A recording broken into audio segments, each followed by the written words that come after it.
Welcome to The Explainer. So today, we're going to dig into a classic superhero team-up. But not for the big explosions, well, not just for those. We're looking for a really powerful lesson in collaboration that's hiding in plain sight. It's that age-old question, brains or brawn, and what really happens when you try to make them work together. And that brings us to the core question of this whole story. What's actually better? A brilliant, perfectly thought-out plan, or just pure, overwhelming force?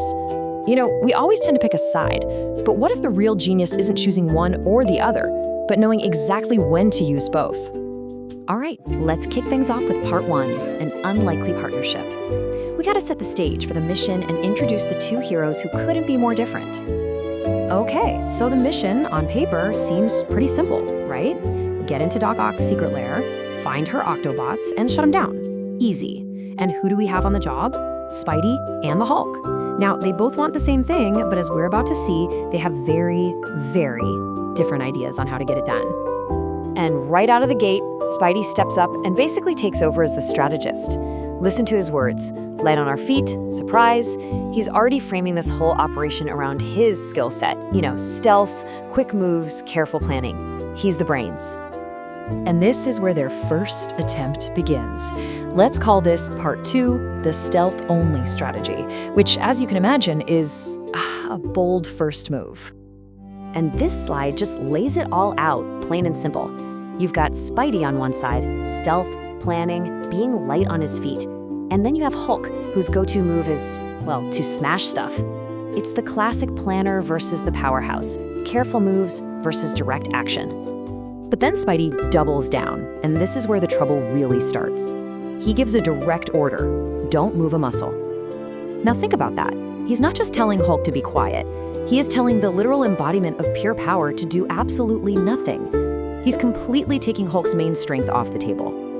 So, what do you think happens when you tell a force of nature to stand perfectly still? Yeah, you can probably guess. This brings us right to part three, a plan gone wrong.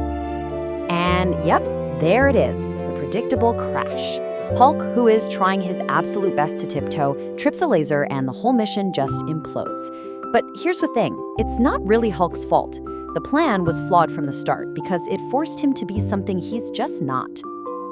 And just like that, poof, the element of surprise is gone. Doc Ock knows they're there, and what was supposed to be a quiet infiltration is now a full-blown robot smackdown.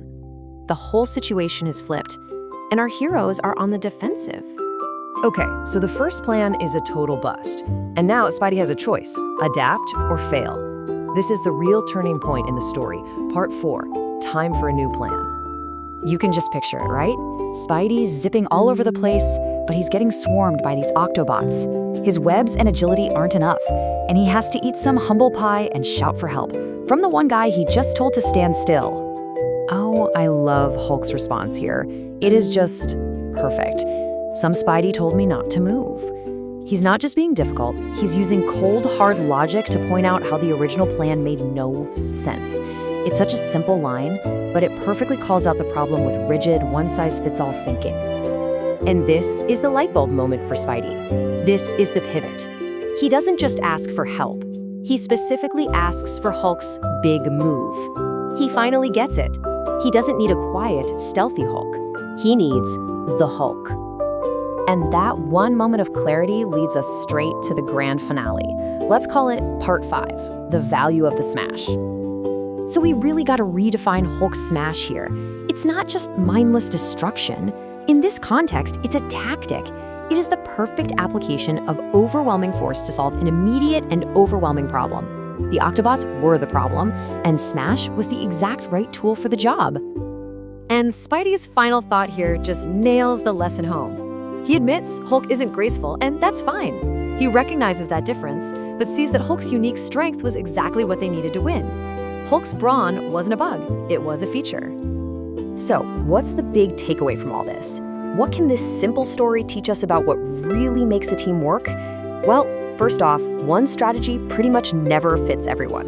You have to actually identify and then use each person's unique strengths. And maybe the biggest one, you have to be ready to pivot when plan A blows up in your face. Success isn't about making everyone act like Spidey. It's about letting the Hulks be Hulks and figuring out how to make those different styles work together. And I leave you with this to think about.